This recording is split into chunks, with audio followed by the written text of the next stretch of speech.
கர்த்தருடைய பரிசுத்த நாமம் என்றென்றைக்கு மகிமைப்படுவதாக. ஒரு மிகப்பெரிய பிளஸ்ஸிங் நம்முடைய வாழ்க்கையில் தேவன் நம்மை யாராக உருவாக்க விரும்புகிறாரோ அதை புரிந்து கொள்ளுவதற்கும் அதை உணர்ந்து செயல்படுவதற்குமான ஒரு இடத்திலே நம்மை வைத்திருக்கிறார். கிறிஸ்தவர்கள் என்று தங்களை கூறிக்கொள்ளுகிற அநேகருக்கு இந்த உண்மை தெரியாது. ஒரு ஃபெய்த் அப்படின்னு சொன்னால், ஒரு விசுவாச வாழ்க்கை என்று சொன்னால், துவங்கினதை போலவே முடிகிற ஒரு சில கிறிஸ்தவ வாழ்க்கை உண்டு. துவங்கினதை விட பின்மாற்றத்தில் போய் முடிகிற விசுவாசம் உண்டு. துவங்கினதுலேருந்து கொஞ்சம் வளர்ந்து அதிலேயே ஸ்டாக்னட்டாக நின்று விட்ட விசுவாசம் உண்டு. ஆனால் கர்த்தராகிய இயேசு கிறிஸ்துவை அறிகிற அறிவிலே வளர்ந்து மகிமையின் மேல் மகிமை அடைந்து மறுரூபப்படுகிற ஒரு விசுவாச கூட்டத்தில் நம்மையும் வைத்திருக்கிறார். நாம் இன்னும் ஒருவேளை துவங்கின இடத்திலேயே இருக்கிற ஒரு நபராக இருக்கலாம். துவங்கின இடத்திலிருந்து பின்மாற்றத்தில் இருக்கக்கூடிய ஒரு விசுவாசியாக இருக்கலாம். அல்லது துவங்கின இடத்துல கொஞ்ச நாள் நல்ல ஆக்டிவாக வளர்கிற மாதிரி இருந்துட்டு அதிலேயே தொடர்ந்து நிலைத்திருக்கிற விசுவாசியாக இருக்கலாம். ஆனால் யாரோ ஒருவர் தங்களுடைய விசுவாசத்தில், இந்த கிறிஸ்தவ ஜீவியத்தில் கிறிஸ்துவை கண்ணாடியிலே காண்கிறதை போல கண்டு அந்த சாயலாக ஒவ்வொரு நாளும் மகிமையின் மேல் மகிமை அடைந்து மறுரூபப்படுகிற யாரோ ஒரு சிலர் மூலமாய் அவருக்கு கொடுக்கப்படுகிற ஆசீர்வாதங்கள் எல்லோருக்கும் கிடைத்திருக்கிறது. ஜூலை ஆகஸ்ட் மாதம் 2 மாதமும் நாங்கள் எப்படி மகிமையின் மேல் மகிமை அடைகிறோம் என்று சொல்லி பவுல் அப்போஸ்தலன் கற்றுக்கொண்ட விஷயத்தை ஒட்டுமொத்த மனித சமுதாயத்துக்கும் தேவன் வெளிப்படுத்தி எழுதி கொடுத்தார். இந்த 2 கொரிந்தியர் நிருபம் அநேகர் வாசித்திருக்கலாம். ஆனால் நமக்கு ஆழமாக கற்றுக்கொள்ளுவதற்கும் கேட்பதற்கும் பாக்கியம் இருக்கிறது. இந்த பாக்கியத்தை இன்றைக்கு கூட நீங்கள் மிஸ் பண்ணலாம். எப்படி? இங்கே தான் உட்கார்ந்துருப்பீங்க, ஒரு வேளை உங்களுடைய சரீரம் ஒத்துழைக்காமல் போகலாம். 2 உங்கள் மனம் ஒத்துழைக்காமல் போகலாம்.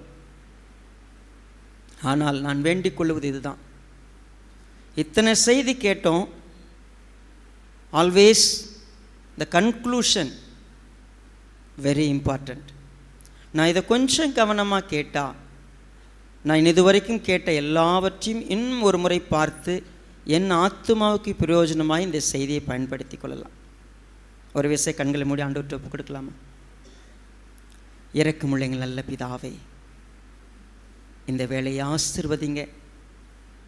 இந்த வார்த்தைகளை கேட்கிற ஒருவரும் அலட்சியமாய் இருந்து விடாதபடிக்கு தேவ ஆவியானவர் எங்கள் இருதயங்களில் எழுதுகிறீர் என்பதை புரிந்து ஒரு மகிமையான ஊழியத்தின் அங்கமாய் நாங்கள் இருக்கிறோம் என்பதை உணர்ந்து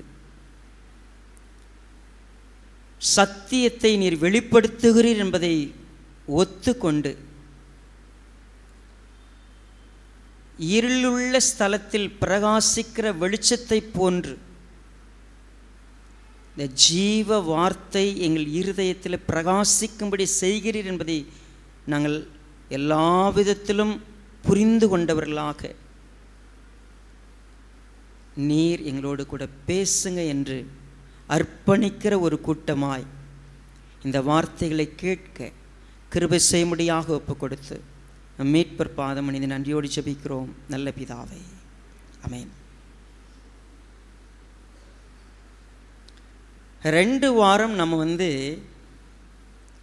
ஃபெய்த்தினுடைய நிலைகளை என்ன பண்ணோம், கொஞ்சம் போன வாரத்துக்கு முந்தின வாரம் 6 நிலைகளை படித்தோம். ஃபெய்த்தினுடைய பிகினிங் எப்படி இருக்குது, அது எப்படிலாம் வளருது. கடந்த வாரம் 7th ஸ்டேஜை நம்ம பார்த்தோம். குயிக்காக ஒரு ரிவ்யூ அப்படி பார்த்தோம்னா, ஒன்று, நான் தேவனை அறிந்து கொள்ளுகிறேன், அவர் என் ஆறுதலின் தேவன். நான் இந்த தேவனை விசுவாசிக்கிறேன், அவர் எனக்கு சகலவிதமான ஆறுதலின் தேவன்னு 2 கொரிந்தியர் 1வது அதிகாரத்தில் 3-4 வசனங்களில் பார்க்கும்படி நம்முடைய ஃபெய்த் பிகின்ஸ் அப்படி தான் ஆரம்பிக்கிறது. அடுத்தது அந்த விசுவாசம் சற்று வளர்ந்து நாங்கள் எங்கள் மேல் நம்பிக்கையாயிராமல் மரித்தோரை எழுப்புகிற தேவன் மேல் இப்படியாக இருக்கத்தக்கதாக மரணம் வருமென்று நாங்கள் எங்களுக்குள்ளே நிச்சயித்திருந்தோம். அப்படிப்பட்ட மரணத்தினின்றும் அவர் எங்களை தப்புவித்தார், இப்பொழுதும் தப்புவிக்கிறார், இன்னும் தப்புவிப்பார் என்று அவரை நம்பி இருக்கிறோம். என் ஃபெய்த் அடுத்த லெவலில் கொஞ்சம் வளருது. இது செகண்ட் ஸ்டேஜ். இது வந்து அந்த 1வது அதிகாரம் 9-10 இருக்குது. 3வது, இந்த ஃபெய்த் என்னவாகிறது, அவர் நமக்குள்ளே ஆவி என்னும் அச்சாரத்தை கொடுத்திருக்கிறார். அந்த ஆவியானவர் எனக்குள்ளே தங்கி இருக்கிறார். இப்பொழுது நான் அவருக்கு சொந்தமானவன். அவர் என்னோடு கூட பேசுகிறார், அவர் என்னை உணர்த்துகிறார், அவர் எனக்குள்ளே வந்துட்டார். இது 3rd ஸ்டேஜ். 4th ஸ்டேஜ் என்ன, கிறிஸ்துவை எப்பொழுதும் நாங்கள் அறிந்து கொள்ளும்படியான பாக்கியம் கிடைக்கிறது. அவரை அறிகிற அறிவில் நான் வளருகிறேன். அவர் எங்களை வெற்றி சிறக்க பண்ணுகிறார். அவர் எனக்குள்ளே வந்தார்ல 3rd ஸ்டேஜில். 4th ஸ்டேஜ், நான் மாம்சத்தை ஜெயிக்க கற்றுக்கிட்டேன், நான் உலகத்தை ஜெயிப்பதற்கு கற்றுக்கொண்டேன், பிசாசானவனை ஜெயிக்கிறதுக்கு கற்றுக்கிட்டேன், என்னுடைய வாழ்க்கையில் இப்பொழுது வெற்றி பெறுகிறவனாய் மாறி இருக்கிறேன். இது 4th ஸ்டேஜ். 5th ஸ்டேஜ் வரும்பொழுது அவர் எனக்கு ஒரு ஊழியத்தை ஒப்பு கொடுத்திருக்கிறார். நான் கர்த்தருக்காக எதையாகிலும் ஒன்றை செய்வதற்கு இந்த பூமியிலே அழைக்கப்பட்டிருக்கிறேன். எனக்கு அவர் ஒரு ஊழியத்தை ஒப்புவித்திருக்கிறாருன்னு நான் பார்த்தேன். சரிங்களா? உண்மையாகவே நாங்கள் இந்த 3வது அதிகாரம் 6வது வசனம் 5வது வசனம் பார்த்தீங்கன்னா, தேவன் எங்களை தகுதிப்படுத்தி ஏதோ ஒன்றை செய்ய வேண்டும் என்று என்னை அழைத்திருக்கிறார். குட். 5வது ஸ்டேஜுக்கு போகும்பொழுது உண்மையாகவே நம்ம ஊழியத்தை ஏற்றுக்கொள்ளும் பொழுது அது எப்படிப்பட்ட ஊழியமாக இருக்கிறது, நான் விசுவாசித்தேன், ஆகையினால் நான் பேசுகிறேன், அவர் என் இருதயத்துக்குள்ளே கிரியை செஞ்சு இப்போ நாங்கள் என்ன செய்கிறோம், எங்கே போனாலும் கிறிஸ்துவை வெளிப்படுத்துகிறது தான் எங்களுடைய வாழ்க்கை. நான் பேசினாலும், நான் நின்னாலும், நடந்தாலும், என்ன செஞ்சாலும் நான் கிறிஸ்துவை வெளிப்படுத்துவேன். சரி, இப்போ நம்ம 6th ஸ்டேஜுக்கு வரும்பொழுது நம்ம பார்த்தோம்னா, என்னுடைய வாழ்க்கை முழுவதும் கிறிஸ்துவை வெளிப்படுத்துகிறதா இருக்கிறதா. எக்ஸாம்பிளுங்க எடுத்துக்கங்க, நம்ம இந்த சபையினுடைய ஐக்கியத்தில் இருக்கிறோம் இல்லையா, நாம் நடந்து கொள்ளுகிற அத்தனையிலும் கிறிஸ்துவானவரை வெளிப்படுத்துகிறோமா, நம்ம வீடுகளில் வெளிப்படுத்துகிறோமா. இந்த ஸ்டேஜுக்கு என் ஃபெய்த் வரல. நம்ம இந்த ஃபஸ்ட் வாரம் அப்படி தான் யோசித்தோம். 7th ஸ்டேஜுக்கு வரும்பொழுதெல்லாம் விசுவாசித்தேன் ஆகையால் பேசினேன்னு சொல்லும் பொழுது நான் தெளிவாக இருக்கிறேன். உள்ளான மனுஷன் நாளுக்கு நாள் என்ன பண்ணப்படுது, பலப்படுது. புறமான மனுஷன் அழியிறதை பற்றி நான் என்ன பண்ணல, கவலைப்படலை. இந்த ஸ்டேஜுக்கு வந்துட்டேன். 7 ஸ்டேஜுக்கு வந்தேன் இல்லையா. மகிமையின் மேல் மகிமை அடைந்துக்கிட்டே வரும்பொழுது இன்றைக்கு 8வது ஸ்டேஜுக்கு போகலாம். ஆக்சுவலாக இது 8வது ஸ்டேஜ் இல்லை, இது 8வது ஸ்டேஜ் தான். ஆனால் எட்ட முடியாத ஸ்டேஜ் இல்லை. 5வது அதிகாரத்தில் 6வது வசனம் ரொம்ப பெரிய வசனம். உங்களால் மனப்பாடம் பண்ண முடியுதா பாருங்கள், ட்ரை பண்ணி பாருங்கள். உங்கள் வேதாகமத்தில் 2 கொரிந்தியர் 5:6வது வசனம் ட்ரை பண்ணலாமா? நாம் தரிசித்து நடவாமல் விசுவாசித்து நடக்கிறோம். இன்னொரு முறை உண்மையா? கரெக்டாக தான் நான் சொன்னேன், தப்பாலாம் சொல்லலை. நீ சொன்னது கரெக்டு. நீங்கள் இப்போது பாடும்போது அழகாக பண்ணீங்க. இயேசு என் நம்பிக்கையாம், இந்த பூமி என் சொந்தமல்ல. உண்மை அது. Is it right? Is it appropriate to say? Is it like that? நான் கரெக்டாக சொல்லிட்டேனா? அது என் வார்த்தை சரிதானா? நாம் தரிசித்து நடவாமல் விசுவாசித்து நடக்கிறோம் என்று சொல்லுவது என்பது என்ன? What is my faith next stage அப்படின்னு பார்த்தா, ஆக்சுவலாக நான் எதையும் தரிசித்து நடப்பதில்லை அப்படின்னா என்ன அர்த்தம்? Just we need to understand what is இந்த ஸ்டேட்மெண்ட்டுடைய அர்த்தம் என்ன. பவுல் அவர்கள் 1 கொரிந்தியரில் இந்த கொரிந்தியருக்கு எழுதும்பொழுது என்ன சொன்னார்? 2வது அதிகாரத்தில் 1 கொரிந்தியருக்கு வாங்களேன், 2வது அதிகாரம் 4வது வசனத்தை பாருங்க. உங்கள் விசுவாசம் மனுஷனுடைய ஞானத்தில் அல்ல, தேவனுடைய பலத்தில் நிற்கும்படி என் பேச்சும் என் பிரசங்கமும் மனுஷ ஞானத்துக்குரிய நயவசனமுள்ளதாயிராமல் ஆவியினாலும் பலத்தினாலும் உறுதிப்படுத்தப்பட்டதாயிருந்தது. கவனிங்க, நீங்கள் சர்ச்சுக்கு வந்ததுலேருந்து நீங்கள் கேட்ட செய்தி இருக்குல்ல, நீங்கள் படித்த வசனம் இருக்குல்ல, கிறிஸ்தவர்கள் தேவனுடைய வார்த்தையை கேட்குறோம் இல்லையா? கேட்கும் பொழுது எப்படி கேட்குறோம், எப்படி பிரசங்கிக்கிறோம், 2 கவனிங்க. பிரசங்கம் பண்ணுறவங்களும் சரி, பிரசங்கத்தை கேட்குறவங்களும் சரி, இந்த வசனத்தை படிக்கும்போது எப்படி படிச்சுக்கிறோம் அப்படின்னு கேட்டால், மனுஷ ஞானத்தில் கேட்குறோம், மனுஷ ஞானத்தில் போதிக்கிறோம். ஆக்சுவலாக அப்படி தான் நடக்குது. சர்ச்சுங்களே தான் நடக்குது. என்ன நடக்குது? நீங்கள் இப்போ விசுவாசத்தை ஒரு வேளை நீங்கள் புரிஞ்சுக்கணுன்னா வார்த்தைகள்லாம் எப்படி இருந்தால், என்ன விதத்தில் இருந்தால் நீங்கள் புரிஞ்சுப்ப அப்படின்னு கேட்டிங்கன்னா, உங்கள் கண் பார்க்க வேண்டும், உங்கள் காது அதை கேட்க வேண்டும், நீங்கள் தொட வேண்டும், நீங்கள் சுவைக்க வேண்டும். இந்த 5 புலன்களும் அந்த உணர்வின் மூலமாய் பகுத்து அறிந்து எடுத்து கொள்ளுகிற ஒரு மனிதன் எப்படி கற்றுக்கொள்ளுவான்னா, எப்படி புரிந்து கொள்ளுவான்னா, அவனுக்கு இந்த எல்லா உணர்வு மூலமாக தான் அவனுக்கு உள்ளே போகும் செய்தி.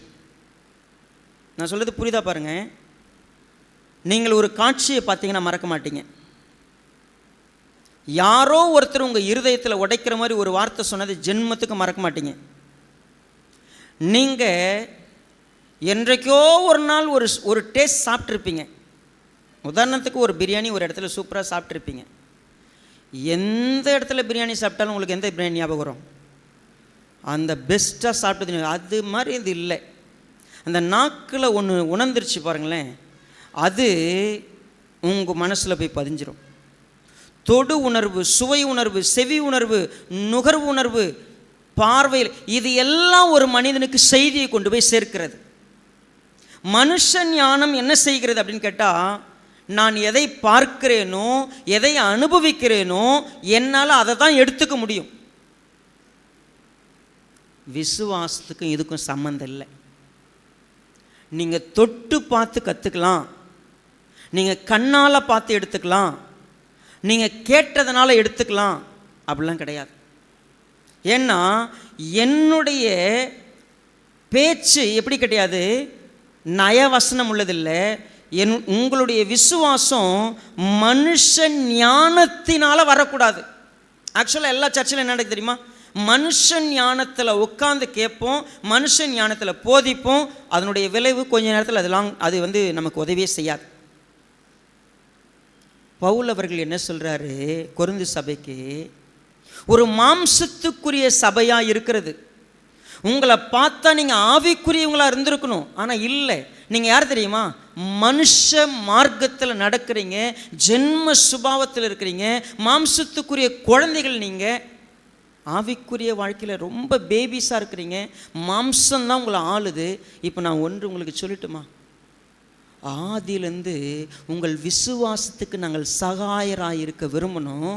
நீங்கள் விசுவாசத்தில் ஃபஸ்ட்டு ஸ்டேஜ்லேருந்து வளர்ந்து நீங்கள் இப்போ எட்டி பிடிக்கிற அந்த 8வது ஸ்டேஜுக்குள்ளே வரணுன்னா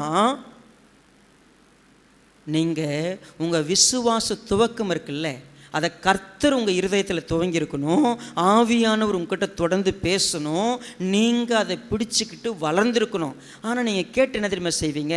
கேட்கும் பொழுதே உங்களுக்கு எட்டாக்கனியை போல தோன்றும். இது 2 கேட்டுட்டாலாம் இன்ட்ரெஸ்டிங்காக இருக்குதுன்னு சொல்லிட்டு எழுச்சி போயிடுவீங்க. பாஸ்டர் இந்த மாதிரி செய்தி நான் கேட்டதில்ன்ட்டு போயிடுவீங்க. 4வது அது எங்களால் செய்ய முடியாதுன்றதுக்கு போயிடுவோம். அதனால தான் கரளையாய் போன செடியை போலவே பல வருஷம் என்கிட்ட பச்சுன்னு ஒன்று தெரியுது, ஆனால் அது வளருவதும் இல்லை, கனி கொடுப்பதும் இல்லை. என் விசுவாசம் தேர்வுகள் வரும்போது தோற்று போகிறது. நான் நல்லா பாட்டு பாடுவேன், இயேசு தான் என் நம்பிக்கை, பூமி என் சொந்த இல்லைன்னு சொல்லுவேன். ஆனால் இங்கே முடியறதுக்கு முன்னாடி என் மனசில் ஒன்று தோணும், என்ன நீங்கள் பாஸ்ட் 10 நிமிஷம் எக்ஸ்ட்ரா போயின்னுக்கிறார், எப்போ முடியும் அப்படின்னு என் மனசு தோணும். இப்போ உட்காந்துட்டு இருக்கும்போது 11:30க்குள்ளே போனால் தான் அந்த பஸ்ஸை பிடிக்க முடியும், எப்படி போகிறது, ஜபம் வந்தோன்னே எழுந்திரிச்சிடலாம். இந்த செய்தியில் இருக்கவே இருக்காது மனசு. ஏன்னா அங்கே யாரோ ஒருத்தவங்க உங்களுக்கு வரவேற்பு வச்சுட்டு உட்காந்துருப்பாங்க, நீங்கள் இங்கேருந்து போயே ஆகணும். உங்கள் மைண்டு முழுவதும் இங்கே வந்து உட்காந்து ஆவியானவர் என் இருதயத்தில் எழுதுறதுக்கு இடம் கொடுத்தனான்னு கேட்டால் நான் கொடுக்கவே இல்லை. அப்புறம் எங்கே மகிமையின் மேல் மகிமை அடைவேன்? பேசிக் எங்கே ஸ்டார்ட் ஆகணும்?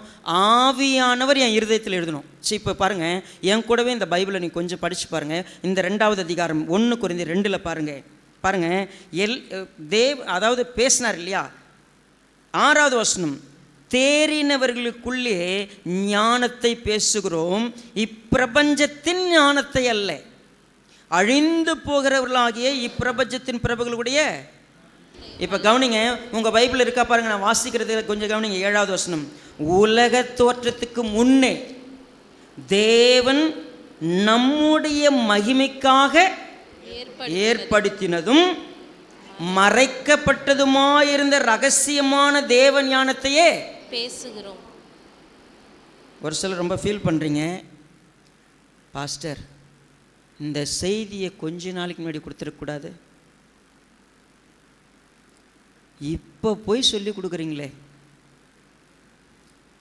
தேவன் என்றைக்கு உங்ககிட்ட பேசணுன்னு முடிவு பண்ணாரோ அன்னைக்கு தான் இந்த செய்தி என்ன பண்ணியிருக்கேன் வந்திருக்கு. எப்போதுலேருந்து அது ஏற்படுத்தியிருக்கிறாரு? உலக தோற்றத்துக்கு முன்னாடி இந்த செய்தி இருந்துச்சா இல்லையா? இருந்திருக்குது. அதுவும் யாருக்காக ஏற்படுத்தியிருக்குது? நம்முடைய மகிமைக்காக. நாம் மகிமையின் மேல் மகிமை அடைகிறதுக்கு தான் தேவன் அந்த வார்த்தையை வச்சிருக்கிறாரு. அது மறைக்கப்பட்டிருந்தது, அதை என்றைக்கு பேசணுமோ அன்னைக்கு பேசுவார். நீங்கள் 40 வருஷ கிறிஸ்தவராக கூட இருந்துருங்க, ஆனால் இன்றைக்கு கூப்பிட்டு உட்கார வச்சு உங்கள் இருதயத்தில் ஒன்றை உருவாக்கி நீங்கள் மகிமையின் மேல் மகிமை அடைவதற்கான சத்தியத்தை கர்த்தர் பேசுவார். அப்போ பேசும்பொழுது என்ன நடக்கும் அப்படின்னு கேட்டிங்கன்னா, ஆவியானவர் உங்கள் இருதயத்தில் பேசுவார். இந்த சாப்டர் நமக்கு ஒரு விஷயத்தை புரிய வைக்குது. சரி, நம்ம இங்கே இருந்துட்டு வருவோம். பவுல் சொன்னார், இந்த சத்தியம் தொடர்ந்து சொல்லப்பட்டிருக்கு, உன் விசுவாசம் உறுதியாக வளர்ந்து வர்றதுக்கு தான் நாங்கள் உங்களுக்கு உதவி செஞ்சோம். எக்ஸாம்பிளுக்கு பாருங்கள், 2 கொரிந்தியர் 1வது அதிகாரம் 23வது வசனம். மேலும் நான் உங்களை தப்ப விடும்படிக்கு இதுவரைக்கும் கொரிந்து பட்டணத்துக்கு நான் என் ஆத்துமாவில் பேரில் தேவனையே சாட்சியாக கோருகிறேன். என்னங்க ரொம்ப லேட்டாக வந்து இந்த செய்தியை சொல்கிறீங்க? நீங்கள் கொஞ்ச நாள் எப்படி இருக்கிறதுக்கு தான் தேவன் விட்டுட்டார். இப்போ நான் வரப்போகிறேன். உங்கள் விசுவாசத்துக்கு நாங்கள் அதிகாரிகளாக இராமல் உங்கள் சந்தோஷத்திற்கு சகாயராக இருக்கிறோம், விசுவாசத்தினாலே நிலை நிற்கிறீர்களே. இப்போது கவனித்து பார்த்தா, இப்போ கொரிந்து சபை விசுவாசத்தில் கொஞ்சம் வளர்கிற மாதிரி தெரியுது அப்படின்னு பார்த்தா, இப்போ ஆக்சுவலாக சொல்லப்போனால் ஒட்டுமொத்த கொரிந்து சபையும் திருந்திருச்சுன்னு சொல்ல. கவனிங்க, இப்போ மகிமையின் மேல் மகிமை அடையக்கூடிய ஒரு சிலர் இருக்கிற இடத்துல பேசக்கூடிய சத்தியம்தான் இன்றைக்கு விசுவாசம், நம்பிக்கை ஆன்லைனில் இணைந்திருக்கிற எல்லாருக்கும் கொடுக்கப்படுது. என்ன சொல்லப்படுது அப்படின்னா, நீங்கள் விசுவாசத்தில் லைட்டாக ஆரம்பிச்சிங்க, வளர்ந்தீங்க, வந்தீங்க. ஆனால் எந்த ஸ்டேஜ் ஆல்மோஸ்ட் அடையணும்னு கேட்டால், தரிசித்து நடவாமல் விசுவாசித்து நடக்கிற இடத்துக்கு நீங்கள் வரணுன்னா என்னெல்லாம் இருந்தால் அது அப்படி இருக்கும். 5வது அதிகாரம் 1 வசனம். பூமிக்குரிய கூடாரமாகிய நம்முடைய வீடு அழிந்து போனாலும் தேவனால் கட்டப்பட்ட கைவேலை இல்லாத நித்திய வீடு பரலோகத்தில் நமக்கு உண்டென்று அறிந்திருக்கிறோம். நான் கர்த்தரை அறிய அறிய ஒரு விஷயம் எனக்கு, நான் விசுவாசத்தில் என்னுடைய 7 நிலையும் கடந்து 8வது ஸ்டேஜுக்குள்ளே எப்போ நான் அடி எடுத்து வைக்கிறேன் அப்படின்னா, பூமிக்குரிய கூடாரமாகிய இந்த சரீரம், என்னுடைய உடைமைகள், என்னுடைய பொருட்கள், எனக்கு இருக்கிற சகலமும் என்னை விட்டு கொஞ்சம் கொஞ்சமாய் நீங்குகிறதுன்னு சொன்னா, என் முகம் கவலையால் தோய்ந்து விடாது, என் இருதயம் அசைக்கப்படாது, நான் சோர்ந்து போக மாட்டேன். நீங்கள் என்ன விசுவாசத்தை வளர்த்துக்கிட்டீங்க? உங்களால் இப்போ எந்திரிக்க முடியல. நான் 2 பாட்டி அம்மாவங்க மேலே ஏறும்பொழுது அவங்கள பார்த்தேன். ஏறும்போது அவங்களால ஸ்டெப் ஏற முடியல. சாமி அப்படின்னு தான் ஏறினாங்க. முடியல அவங்களால, சீரியஸாக அவங்களால ஏற முடியல. புகழூர்லேருந்து வர அந்த ஒரு டீம் இருக்கிறாங்க இல்லையா, ரொம்ப கஷ்டப்பட்டு தான் இந்த படியில் ஏறுறாங்க. அவங்க இங்கே வரும்போது எப்படி வராங்கன்னா, என்றைக்காவது ஜெபம் பண்ணும்போது இந்த முட்டிலாம் நல்லா ஆகிடும், நான் எப்படி ஓடுவேன், சும்மா மான்குட்டி மாதிரி ஓடலாம் அப்படின்னு ஒரு மனசு இருக்குது அவங்களுக்கு. அவங்க எதிர்பார்ப்பது அப்படி தானே. நான் என் விசுவாசம் துவங்குச்சு, தப்பில்லை. அது பேபி, அது குழந்தை. நான் கர்த்தர்கிட்ட வந்தால் என் முட்டி வலி சரியாயிடும், நான் இனிமேல் சந்தோஷமாக இருப்பேன். அங்கே தான் துவங்கினேன். ஆனால் 40 வருஷம் சர்ச்சில் இருந்துட்ட ஒரு விசுவாசி இப்போ முட்டி வலியில், இனிமேல் நான் எனதுக்கு சர்ச்சுக்கு வந்தேனுப்போ அப்படின்னு வீட்டில் உட்கார முயற்சி பண்ணுதுன்னா, அது ஃபெய்த் என்ன பண்ணல தெரியுங்களா? வளரல, அது வீழ்ச்சி அடைய பார்க்குது. ஏன் அப்படின்னு கேட்டால், நான் மகிமையின் மேல் மகிமை அடையும் பொழுது என் விசுவாசம் சொல்லுகிறது, நான் ஒன்றை புரிந்து கொள்ளுகிறேன், இருக்க இருக்க இந்த மாம்சம் எல்லாம் அழியத்தான் செய்யும். நான் அதை புரிந்து கொள்ளுகிறேன். அதில் வரக்கூடிய வலி, அதில் வரக்கூடிய துன்பம், அதில் கூடிய எல்லாமே ஐ அண்டர்ஸ்டாண்ட், நான் அறிந்திருக்கிறேன். I know this all things. இந்த ஃபேக்டெல்லாம் எனக்கு தெரியும். நான் எப்பொழுதும் குறை சொல்ல மாட்டேன். நான் எல்லாத்தையும் அறிந்து வருகிறேன். என்னுடைய வாழ்க்கையில் எனக்கு என்னுடைய விசுவாசம் என்னை எல்லாவற்றையும் அறிந்திருக்க செய்கிறது. நான் என்ன தெரியுமா செய்ய மாட்டேன், குறை சொல்ல மாட்டேன். ஏன் ஆண்டவரை இன்னும் என்ன எப்படி வச்சுக்கிறீங்க, என்னை எப்போ எடுத்துப்பீங்க, எப்போ சாவு வரும், நான் எப்போ அப்படி கிளம்புவேன், அந்த எண்ணம் எனக்கு இருக்காது. அந்த எண்ணத்துக்குள்ளே போகிறனாவே நான் விசுவாசத்தில் மகிமையின் மேல் மகிமை அடையலை. இப்போ ஏன் என்ன தேவன் வச்சிருக்கிறாரு? He has a purpose. அவர் ஒரு பர்பஸோடு தான் வச்சிருக்கிறார். அவருக்கு ஒரு நோக்கம் இருக்குது. இந்த பூமியில் யாரும் சும்மா இல்லை, எல்லாருக்கும் ஒரு பர்பஸோடு தான் வச்சிருக்கு. அந்த பர்பஸ் என்னன்னு நான் தெரிஞ்சுக்கணும் இல்லை? அவர் என்ன சொல்கிறார் பாருங்க, அடுத்தது 2வது வசனம்.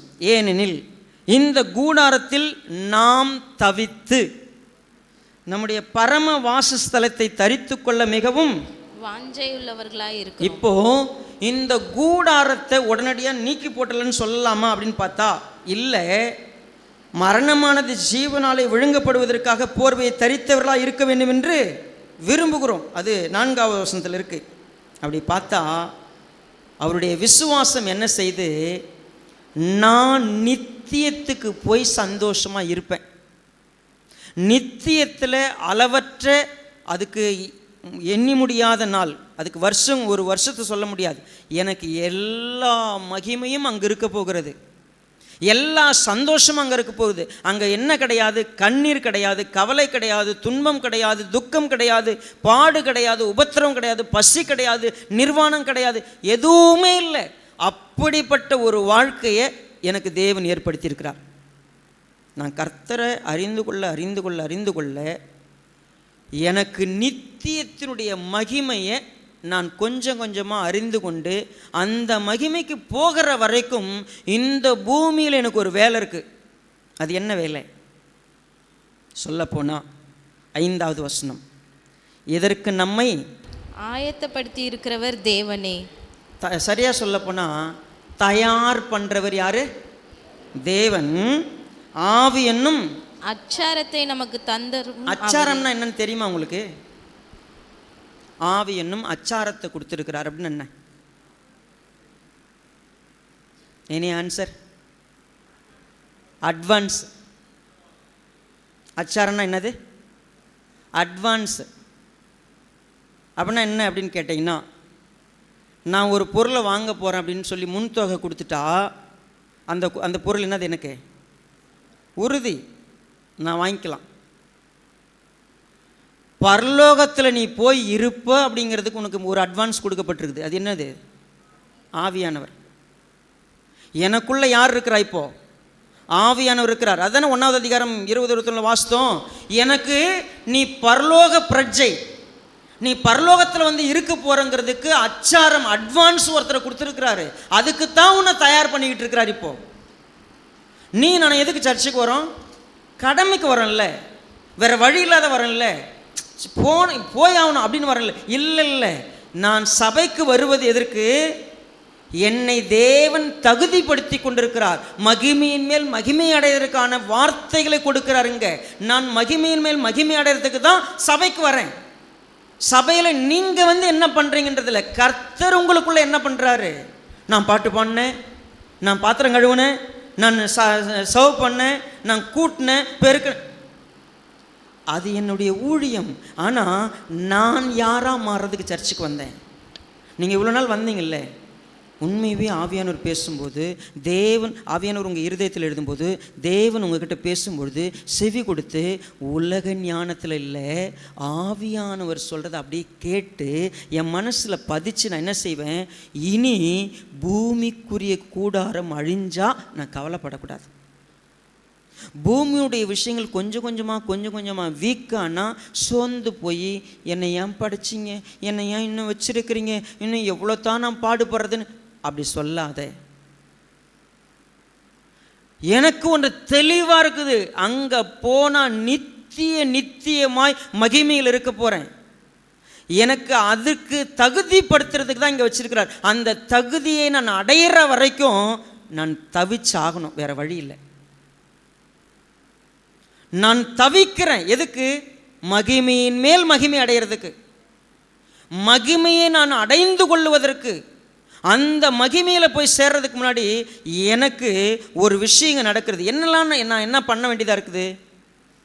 நான் தரிசித்து நடவாமல் விசுவாசித்து நடக்கிறவனாய் மாறணும். அப்படின்னா என்னது? we come to the old story again. அது என்ன? இங்கே இருக்கிற மேக்சிமம் மெம்பருக்கு வந்து தாவீது கோலியாத்து கதை தெரியாது யாராவது உண்டா? நம்ம தானே, எல்லாருக்கும் தெரியும். இந்த கதையை இப்போ நமக்கு என்ன ஆயிடுச்சு தெரியுமா? பழக பால். அந்த கதையிலிருந்து என்ன கற்றுக்கிட்டோம், என்ன நம்ம இருதயத்தில் அப்படி வந்துருச்சு அப்படின்னு கேட்டால் எதுவுமே இல்லை. இப்போது கோலியாத் சண்டை போட்டான், கூழாங்கல்ல நெத்தியில் அடித்தான், செத்துட்டான், முடிஞ்சு போச்சு, கதை முடிஞ்சிருச்சு. ஆக்சுவலாக தரிசித்து நடவாமல் விசுவாசித்து நடக்கிறதுனா என்ன? காத்தூரானாகிய கோலியாத் இஸ்ரவேலுக்கு விரோதமாய் பெலிஸ்தியர்கள் வந்து சண்டை போடுறதுக்கு நிற்கிறப்போ 40 நாள் இந்த ஒருவன் வந்து நிற்பான் எல்லாருக்கும் முன்னாடி. இஸ்ரவேலுடைய பாளையத்திற்கு முன்னாடி ராஜா, சேனை, மிகப்பெரிய இராணுவத்துக்கு முன்னாடி ஒரே ஒரு மனுஷன் வந்து நிற்பான். அவன் வந்து நிற்கும் பொழுது அவனுடைய உயரம் எவ்வளோ தெரியுமா? 9 அடி 6 அங்குலம். இந்த தூண் இருக்கு இல்லையா, இந்த தூணை தாண்டும், அவன் தலை இடிக்கும். இங்கே நின்னான்னா அவ்வளோ ஹைட்டு. அவனுடைய உருவம் ராட்சத உருவம். ஜனங்க கண்ணு அவனுடைய ஹைட்டை பார்க்கறது, அவன் போட்டிருக்கிற தலை சீர அவனுடைய வெயிட் பார்க்குது, அவன் பிடித்திருக்கிற ஈட்டியை பார்க்குறாங்க, அவனுடைய கேடகத்தை பார்க்குறாங்க. அதை தூக்கிறதுக்கு ஒருத்தர் 2 பேர் கூட வர்றான். அவனுடைய கர்ஜனை பயங்கரமாக இருக்கு. ஒவ்வொரு நாளும் ஜனங்க அவன் வந்து நின்று அவன் பேசுவான். டே, யாராவது ஒருத்தன் வா என் கூட சண்டைக்கு. ஒட்டுமொத்த இஸ்ரவேல் ஜனத்துலையும் ஒருத்தன் வந்து என்ன ஜெயிச்சிட்டான்னா நாங்கள் எல்லாம் உங்களுக்கு வேலைக்காரங்களாக வந்துடுறோம். வந்தவனை நான் ஜெயிச்சிட்டா நீங்கள் எல்லாம் எங்களுக்கு வேலைக்காரங்களாக மாறிடணும். சவுல், ஒட்டுமொத்த இராணுவம் அவனை காண்பார்கள், அவன் பேசுவதை கேட்பார்கள், அவனை அளவெடுப்பார்கள், அவனுடைய வார்த்தையினுடைய வீரியத்தை கவனிப்பார்கள், அவன் நடந்து வரக்கூடிய அதிர்வை உணர்வார்கள். எல்லாரும் நிற்பாங்க. தினமும் நடந்துக்கிட்டு இருந்துச்சு. ஒருத்தருக்கும் போகிறதுக்கு தைரியம் இல்லை.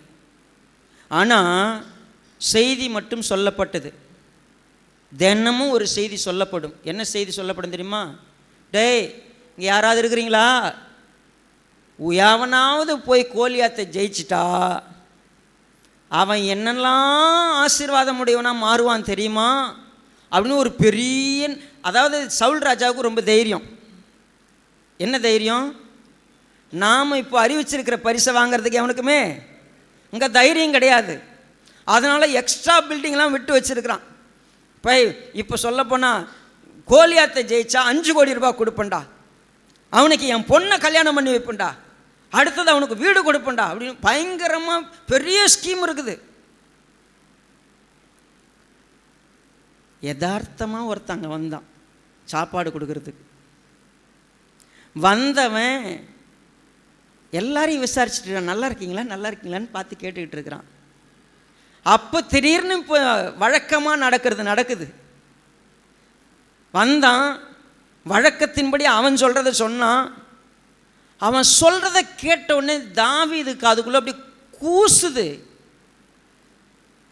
இஸ்ரவேலினுடைய சேனைகளின் கர்த்தரை ஒருத்தன் நிந்தித்து கொண்டிருக்கிறான், நீங்கள் எல்லோரும் எப்படி அமைதியாக இருக்கிறீங்க?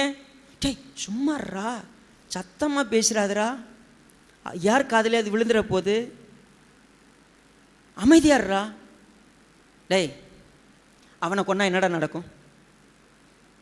இப்போ எல்லாம் லிஸ்ட்டும் சொல்கிறாங்க. டேய், அவனை கொல்றவனுக்கு இதெல்லாம் செய்வாங்கடா. மறுபடியும் கேட்குறான், அவனை கொண்டுட்டா இதெல்லாம் திரும்ப தான் சொல்கிறாங்க. ஏன் சொல்கிறாங்க தெரியுமா? யாராலையும் போக முடியாது, நான் போகிறேன். ஏன் தெரியுமா? நான் கோலியாத் யாருன்னு என் கண்ணில் பார்க்கல. கோலியாத்தினுடைய சத்தம் என்னை பயமுறுத்தலை. கோலியாத்தினுடைய அவனுடைய ஒருவேளை அவன் வைத்திருந்த ஆயுதங்கள் எனக்கு பெருசு கிடையாது. என் லைஃப்பில் நான் முன்பதாக ஒன்றை பார்த்திருக்கிறேன். ஒரு விசை கரடி வந்தது, ஒரு விசை சிங்கம் வந்தது. அப்பொழுது தேவன் என்னை அதிலிருந்து தப்புவித்தார். நான் போவேன், நான் கர்த்தருடைய நாமத்தில் வருவேன். கர்த்தர், இது யுத்தம் கர்த்தருடையது, கர்த்தர் ஜெயிப்பார். விசுவாசம்னா என்ன தெரியுங்களா? நீங்களும் நானும் சின்ன வயசுலேயே படிச்சிட்டோம், ஆரம்பத்திலே படிச்சிட்டோம். இந்த கதையெல்லாம் நமக்கு சொல்லி கொடுத்தாங்க. ஆனால் அன்றைக்கு கேட்டுட்ட பிற்பாடு நம் வாழ்க்கையில் எத்தனை கோலியாத்துகளை நாம் சந்திக்க வேண்டியிருந்துச்சு. இன்றைக்கு கூட உங்கள் வாழ்க்கையில் ஒரு பெரிய கோலியாத்து நிற்கிறான்.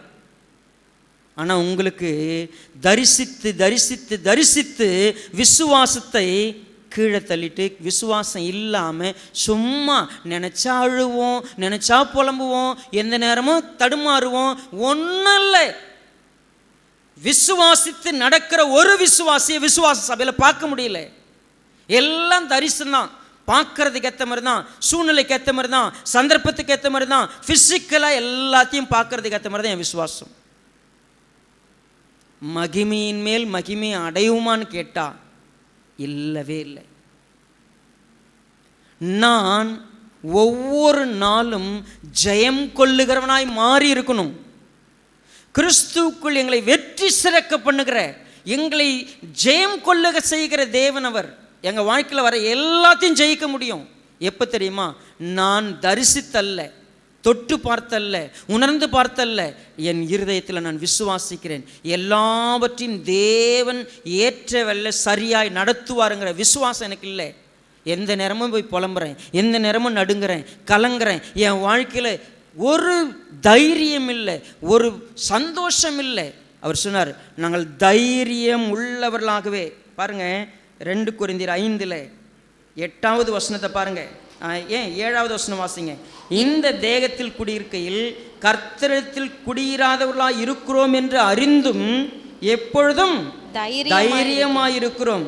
நாம் தைரியமாகவே இருந்து இந்த தேகத்தை விட்டு குடி போகவும் கர்த்தரிடத்தில் குடியிருக்கவும் அதிகமாய் விரும்புகிறோம். ஆக்சுவலாக புதுமனை புகு விழா, நீங்கள் வீட்டை கட்டி என்ன அழகாக உருவாக்கி அதுக்கு பேர்லாம் வச்சு நம்ம அதுக்குள்ளே போகிறதுக்கு எவ்வளோத்திர சந்தோஷம் இல்லை. ஆனால் எந்த விசுவாசி என்னுடைய வாழ்க்கையில் சகலமும் என்னை நடத்துவது என் விசுவாசம். நான் இப்போது கிறிஸ்துவை போல மறுரூபப்பட்டு வந்துக்கிட்டு இருக்கிறேன். கிறிஸ்துவை அறிகிற அறிவில் ஜெயம் கொள்ள ஆரம்பிச்சிட்டேன். என்னை எந்த பக்கம் நெருக்கினாலும் நான் என்ன பண்ண மாட்டேன்? ஒடுங்கி போக மாட்டேன். கலக்கம் அடைஞ்சாலும் மனமுறிவடைய மாட்டேன். துன்பப்படுத்தப்பட்டாலும் கைவிடப்பட மாட்டேன். கீழே தள்ளப்பட்டாலும் நான் மடிஞ்சு போக மாட்டேன். ஏன்னா கிறிஸ்துனுடைய ஜீவன் என் சரீரத்தில் விளங்கும்படி இயேசுவின் மரணத்தை நான் எப்பொழுதும் சுமந்து திரிகிறேன். ஏன்னா சாவுக்கினமான என் மாம்சத்தில் இயேசுவினுடைய ஜீவனும் விளங்கும்படி உயிரோடு இருக்கிற நாங்கள் எப்படிப்பட்ட தைரியத்தோடு, எப்படிப்பட்ட விசுவாசத்தோடு என் வாழ்க்கையில் வாழ்கிறேன். விசுவாசித்தேன், ஆகையால் பேசினேன். விசுவாசித்தேன், அதனால் இப்படி செஞ்சேன். என்ன விசுவாசம்? என் விசுவாசம் என்ன பண்ணியிருக்கு? என் அடுப்பங்கரையை கூட ஜெயிக்கல. இன்னும் என் விசுவாசம் என் புருஷனை கூட ஜெயிக்க முடியல. என் விசுவாசம் என் மனைவியை கூட ஜெயிக்க முடியல. என் விசுவாசம் என்னுடைய சொந்த மாம்சத்தை ஜெயிக்க முடியல. மகிமையின் மேல் மகிமை அடைஞ்சிருக்கணும். வந்தோம்ல, நம்ம பாஸ்டரை பார்ப்போம், சர்ச்சில் இருக்கிற எல்லாரையும் பார்ப்போம். விசுவாசத்தை எப்படி இழந்துட்டு போகலான்னு வந்துட்டு போவோம். வந்து குறை சொல்கிறதுக்கு கூடுவோம். யாரை பற்றியாவது ஏதாவது தப்பாக புரிஞ்சுக்கிட்டு போகிறதுக்கு வருவோம். யாருமே இங்கே சரியில்லைன்ட்டு போயிட்டு இருப்போம். அப்படி சொல்கிற எல்லாருமே மகிமையின் மேலே மகிமை அடைஞ்சவங்க. விசுவாசத்தை கற்றுக்கிட்டவங்க இல்லை. விசுவாசத்தில் வெற்றி வீரர்களாக மாறினவங்க இல்லை. எல்லாம் தரிசித்து தரிசித்து தரிசித்து நடக்கிற ஒரு வாழ்க்கை. எனக்கு தைரியங்க. என்ன போனாலும் நான் ஒரு நாள் நித்தியத்தில் பிறங்கிறதுக்கு அதுக்காக தான் எதை வேணால் இழக்க தயார்.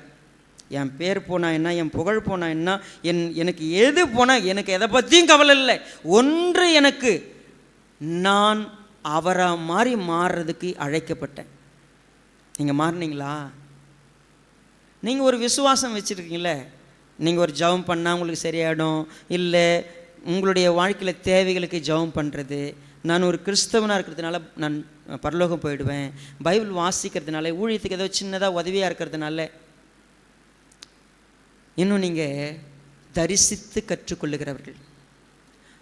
மாம்சத்துக்குரிய ஞானத்தின்படி பார்க்குறவங்க, விசுவாசம் எங்கே தோங்கணும்? ஆவியானவர் எனக்குள்ளே வரார், என்னை அவர் அறிகிற அறிவை அவர் தான் ஊற்றுறார், அவர் சொல்கிறத அப்படியே கேட்பேன். இன்றைக்கி கேட்ட இந்த செய்தியை இன்னொரு முறை உட்காந்து புரிஞ்சு, இனிமே என் விசுவாசம் ஒரு பைபிள் வசனத்தை படித்தா கூட அது என் வாழ்க்கையாக மாறணும். நான் தாவீதை எத்தனை முறை படிச்சிட்டேன், எனக்கு இந்த கதை தெரியும் இல்லை.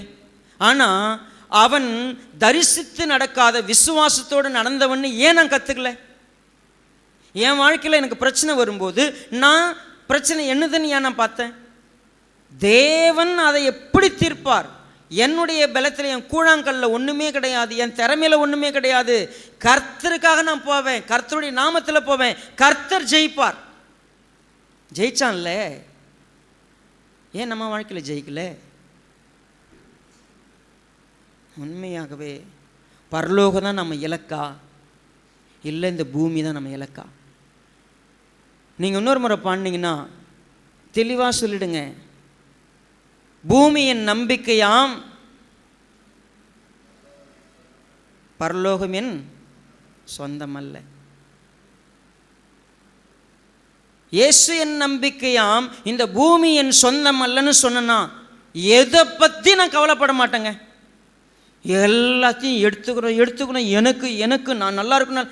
ஆண்டவர் சொல்றார், நீ நல்லா இருக்கிற காலம் அது வருதுப்பா, வெயிட் பண்ணு. இப்போ உனக்கு கஷ்டம் தானே, கவலைப்படாத. உன் ஆத்துமா விசுவாசத்தில் மகிமையின் மேல் மகிமை அடைதா பார்க்குறியா? நீ அதை விட்டுட்ட.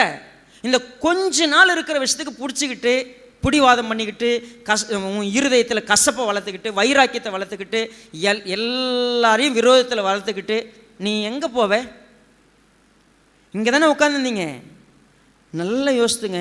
இந்த சபையில் உட்காந்து ஆவியானவர் பேசுறதை கேட்டுட்டு நீங்கள் பரலோகத்துக்கு வராமல் வேற எங்கேனா போனீங்கன்னா நீங்கள் அதுக்கு வேற எங்கேயாவது இருந்திருக்கலாம். விசுவாசத்தில் நான் மகிமையின் மேலே மகிமை அடைந்து வளர்கிறதுக்கு தான் தேவன் கூப்பிட்டாரு. செவி கொடுக்கறதுக்கு எனக்கு இருதயம் இல்லை, கீழ்ப்படுறதுக்கு இருதயம் இல்லை, கற்றுக்கொள்ள இருதயம் இல்லை, சொல்லி கொடுத்ததை அப்ளை பண்ணி செயல்படுத்த இருதயம் இல்லை. இதுக்கு தான் இந்த தேவன் நமக்கு, உங்களுக்கு நாங்கள் அதிகாரியாலாம் இல்லைப்பா, இந்த பாஸ்டர் உங்கள் அதிகாரி நினச்சிட்டிங்களா? உங்கள் விசுவாசத்துக்கு, உங்கள் சந்தோஷத்துக்கு சகாயனாய் உதவிக்காரனாய் வேலை செய்கிறனா வந்து நின்று கர்த்தர் பயன்படுத்திக்கிட்டு இருக்கிறார். என்ன செய்யணும்? உண்மையாகவே நான் இந்த சாப்டர் படித்தா இப்படி தான் படிப்பேன். நீங்கள் படிக்க முடியுமா பாருங்கள். 1:5 அதிகாரம் 1 வசனம். பூமிக்குரிய கூடாரமாகிய நம்முடைய வீடு அழிந்து போனாலும் தேவனால் கட்டப்பட்ட கைவேல் அல்லாத நித்திய வீடு பரலோகத்தில் இருக்குதுன்னு நான் அறிந்து கொள்ளுவதற்குத்தான் என் விசுவாசத்தை இனிமேல் பயன்படுத்துவேன். இந்த கூடாரத்தில் தவிச்சா கூட சரி, நம்முடைய பரம வாசஸ்தலத்தில் தரித்து கொள்ள என் வாஞ்சையெல்லாம் அதுதான் எனக்காக இருக்கும். நான் அதை பிடிச்சிக்கிட்டா இது எனக்கு ஒன்றும் இல்லை. இந்த கூடாரத்தில் நான் பாரம் சுமந்து தவிக்கலாம். ஆனால் இந்த போர்வையை, ஐயோ இந்த கஷ்டமானா இந்த துன்பமானான்னு நூக்கி போகிறதுக்கு விரும்பலை. தேவன் என்னைக்கு செய்வாரோ அன்றைக்கி செய்வார்னு காத்திருப்பேன். உண்மையாகவே நான் தரிசித்து நடக்க பார்ப்பேன், தைரியமாக இருப்பேன். என்ன வந்தாலும் தேவன் என்னை ஆயத்தப்படுத்துகிறதுக்கு என்னை விட்டு கொடுப்பேன். தேவன் என்னை உருவாக்குறதுக்கு விட்டு கொடுப்பேன். தேவன் என்னை தகுதிப்படுத்துறதுக்கு விட்டு கொடுப்பேன். தயார்படுத்துறதுக்கு விட்டு கொடுப்பேன். எங்கே போகிறதுக்கு? பரலோகம் போகிறதுக்கு. இப்போ சொல்லுங்கள், விசுவாச சபையில் பரலோகம் போகிறதுக்கு எத்தனை பேர் ரெடி? நீங்கள் விருப்பத்தை கேட்கல, தேவன் தகுதிப்படுத்திட்டார் அவங்கள. தேவன் தான் தகுதிப்படுத்துகிறவர். அதற்கு அச்சாரத்தை கொடுத்தாரு. அச்சாரத்தை வாங்கி வச்சு அட்வான்ஸ் தொகையை அப்படியே வச்சுட்டு அவர் ஒரு பக்கம் வேலை பார்க்கட்டும், நம்ம எல்லாம் வேற ஒரு வேலை பார்த்துட்டு இருக்கிறோம். அவர் உள்ளே வந்தார் இல்லை, இருதயத்தில் எழுத ஆரம்பித்தார் இல்லை, மகிமையின் மேல் மகிமை அடைஞ்சிருக்கணும் இல்லை. நான் நேற்றை விட இன்னைக்கு வளர்ந்துருக்கணும்ல என் விசுவாசத்தில் இல்லையே. தரிசித்து நடக்கிற மாம்சத்துக்குரியவங்களாக இல்லாமல் ஆவிக்குரியவர்கள் எல்லாவற்றையும் நிதானித்து, இனி நான் அல்ல, கிறிஸ்து தான் எல்லாம், அவர் ஜெயிக்கணும், நான் என்ன பண்ணிட்டோம், என் விசுவாசத்தில் இப்படி வளரட்டும், நான் இப்படி கற்றுக்கிட்டோம், வாங்க. எத்தனை பேர் வந்து உட்காந்தாலும் சொல்லிக் கொடுறதுக்கு நான் ரெடி. பயன்படுத்திப்பீங்களா? உங்கள் விசுவாசம் வளரனா கீழ்ப்படுவீங்களா? உங்கள் வாழ்க்கையில் நீங்கள் ஜெயிக்கணும்னா வந்து கேட்பீங்களா? மகிமையின் மேல் மகிமை அடைகிறதுக்கான எல்லா வாய்ப்பும் இந்த திருச்சபை மூலமாக தேவன் கொடுத்துருக்கிறார். ஆனால் நீங்கள் நினச்சிக்காதீங்க உங்கள் அறிவு, உங்கள் அனுபவம், உங்கள் விருப்பம் உங்களை கொண்டு போயிடும். கிடையவே கிடையாது. அதுக்கு தான் புது உடன்படிக்கையின் ஊழியக்காரராக இருக்கும்படி எங்களை என்ன பண்ணார்? தேவன் தகுதிப்படுத்தினார். இந்த தகுதி எங்களால் உண்டால, தேவனால் உண்டாயிருக்கிறது. தேவன் தான் உங்களை ஆயத்தப்படுத்துகிறவர், தேவன் தான் இந்த ஊழியத்தை ஏற்படுத்துகிறவர், தேவன் தான் செய்கிறவர். அப்போ ஸ்டீஃபன் செய்கிறாரு, ஐபிசி சர்ச் இல்லை, இதை தேவன் செஞ்சுக்கிட்டு இருக்கிறார். நான் ஒத்துப்புனா, கீழ்ப்படிவுனா? அப்படி இல்லைன்னா மறந்துடுங்க மகிமையை. இங்கேயே மகிமையின் மேல் மகிமை அடைய விருப்பம் இல்லைன்னா நான் அந்த மகிமையில் பிரவேசிப்புங்கிறதே சாத்தியமில்லை. கர்த்தர்கிட்ட ஒப்பு கொடுக்கலாமா? கண்களை மூடி ஒப்பு கொடு.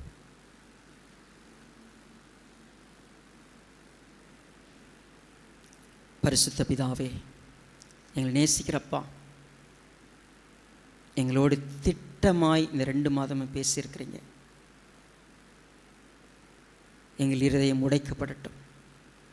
உங்களுக்கு கீழ்ப்படிய கிருபை தாங்க. உங்களுடைய வார்த்தைகளை பெற்றுக்கொள்ள கிருபை செய்யுங்க. அதற்கு முழுமையாய் அர்ப்பணித்து விசுவாசத்தில் வளர்ந்து நாங்கள் தரிசித்து நடவாமல் விசுவாசித்து நடக்கிறவர்களாய் உருவாக்கப்பட எங்களை அர்ப்பணிக்கிறோம். ஆண்டு கொள்ளுங்க. இந்த வார்த்தைகளை கேட்ட ஒவ்வொருவரும் உங்களுக்கு பிரியமாய் மாற கிருபை செய்யுங்க. இயேசு ராஜாவை நாமத்தில் தாழ்த்துக்கிறோம் நல்ல பிதாவே. ஆமென்.